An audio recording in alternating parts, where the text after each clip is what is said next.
To the north of London, located in between Hackney and Haringey councils, is Finsbury Park. This park was consolidated in 1869 as the most important free space of the Haringey borough, which had been developed up to that century into a dense London suburb. Great Victorian villas gave quality and distinction to this borough. Today, the irregularity of the constructions from the 20th century has contributed to the loss of identity of the area.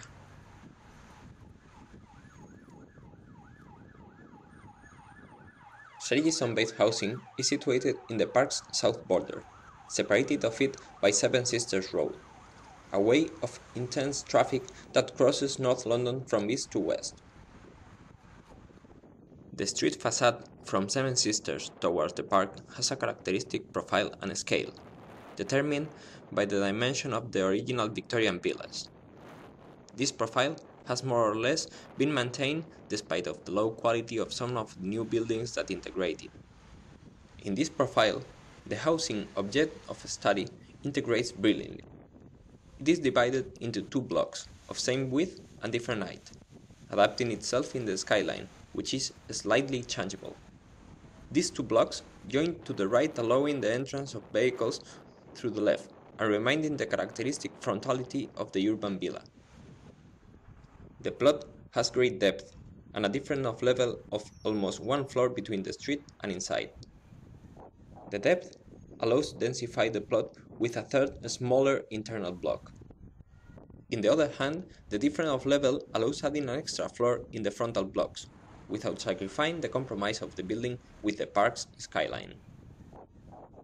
The complex is formed of three blocks, two equal frontal buildings of different height of 5 and 6 floors, and a rear building with a different configuration and of 3 floors.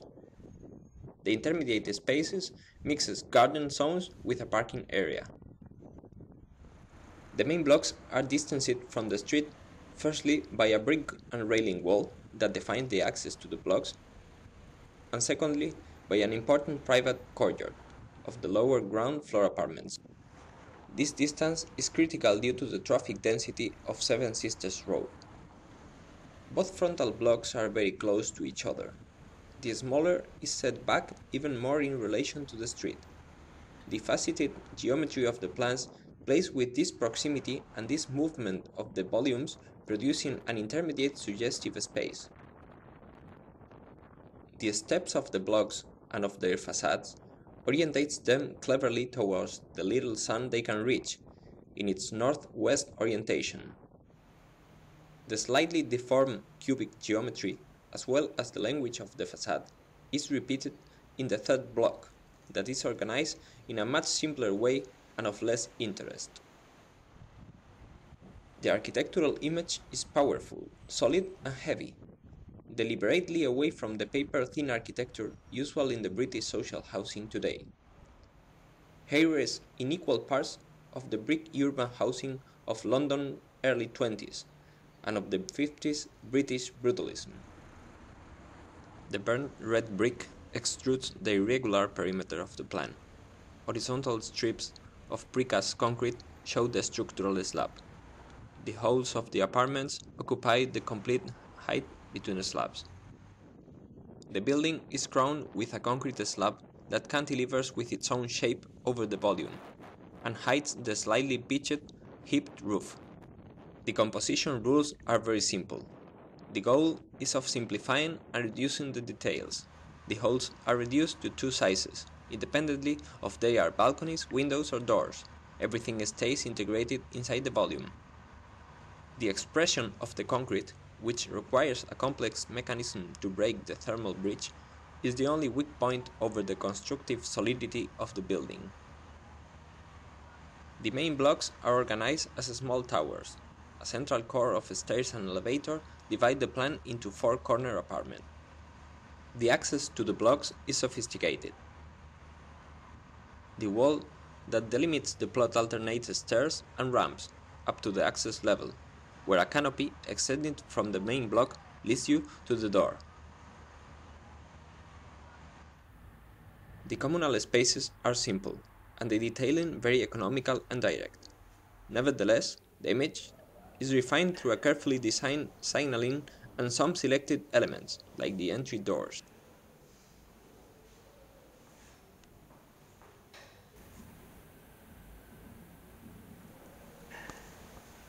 It's quite well designed for London living because even though you're in a very small space, you feel you're not overlooked. You have to exactly, and you've got so many windows, and you don't hear the neighbours at all. Yeah. Not even a sound. There was a party downstairs, really loud party, and the only time you heard it was when they opened their door. Okay, and then shut the door and it was fine. So it's well designed for that.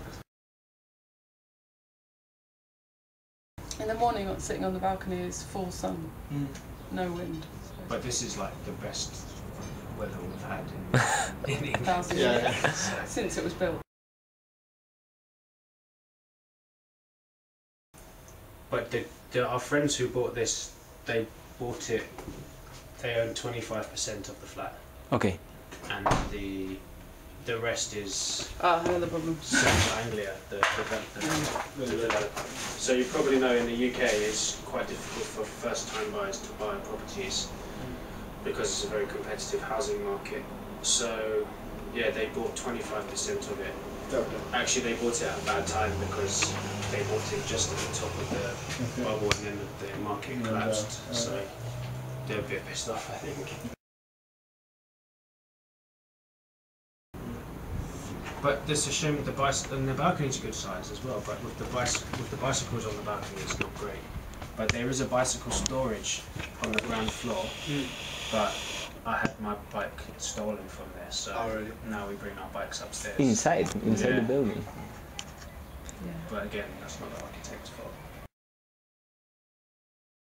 It's actually one of the smaller flats we've lived in, but because the storage is so good, it's made everything a bit easier. All social housing after 15 or 20 years, everyone says, what were they thinking? Why did they do that?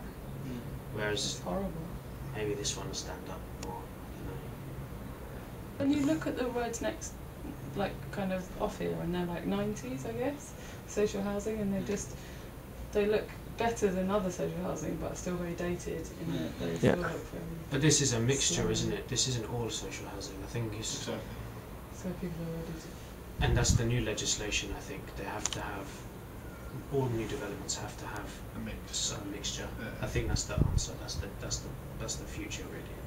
Then you don't get a culture of a high density of social housing.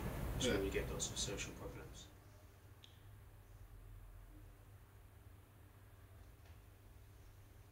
The layouts of the apartments are simple: toilets and storage associated with the core. A small hall leads to the living room and the kitchen, and to 1 or 2 bedrooms. A terrace is communicated to the living room and the main bedroom. All the apartments are located in the corners of the building, enjoying a double orientation. The 4 apartments have a different layout due to the changing perimeter of the block. This main floor plan is repeated through all the levels, except in the 2 lower ones.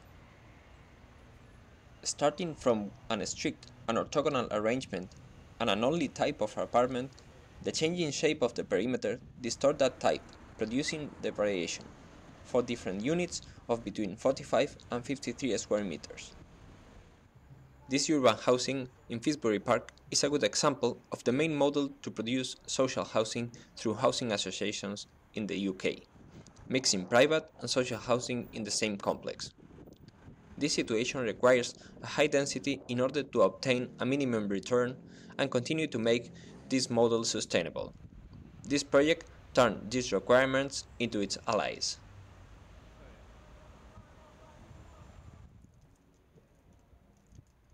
The density provides the proposal with a great variety of routes, circulations, and relations to the open spaces, which, together with the vibrant formal tension created by the geometry and the relative position of the buildings, makes these spaces rich and varied, far from conventional.